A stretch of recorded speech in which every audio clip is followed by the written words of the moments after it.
মনুসংহিতায় দুটি শব্দ পাওয়া যায়, একটি হচ্ছে নারী সন্দুষানানি আর একটা হচ্ছে সাধ্বী।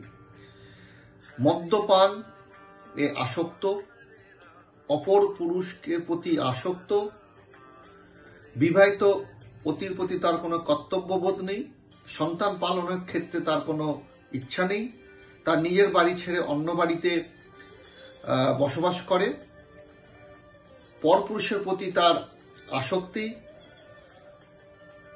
অর্থবান পুরুষের প্রতি আসক্তি, নিজের রূপচর্চা সৌন্দর্যকে সবসময় সঠিক রাখার জন্য নিজেকে ব্যস্ত ভাবে রাখা,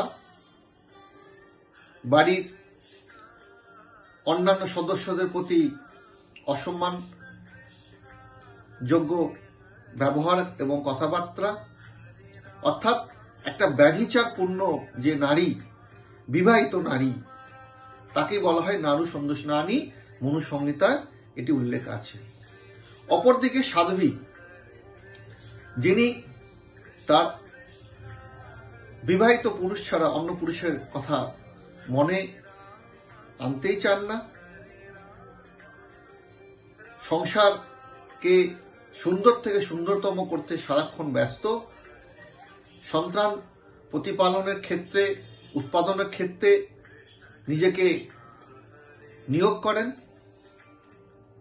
পরিবারের প্রতি দায়বদ্ধতা, অতিথিপরায়ণ, দায়িত্ববান এবং পরোপকারী, তাকে বলা হয় সাধ্বী। এই সাধ্বী আর নারী সন্দুষানানি এই দুটির মধ্যে কিন্তু বৃহত্তর ফারাক আছে এবং তার মনুসংহিতায় এই নারু সন্দুষানানিদের প্রতি একটা ক্ষোভ এবং একটা বিদ্বেষ পোষণ করেছেন।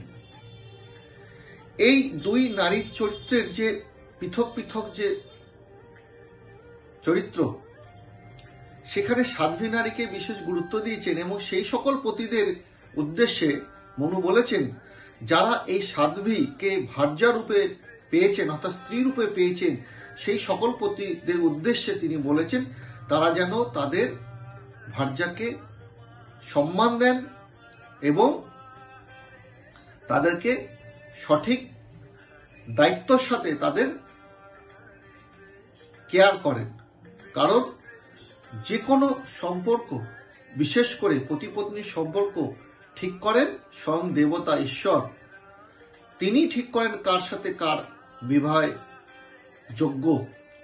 অর্থাৎ এরকম যারা সাধ্বী নারী যে সকল পুরুষরা পত্নী রূপে পেয়েছেন, তাদের অবশ্যই ভাগ্যবান বলা চলে। তাই তাদের মনু বারবার বলেছেন যেন তারা তাদের স্ত্রীকে অর্থাৎ পত্নীকে যথাযথ সম্মান দেন।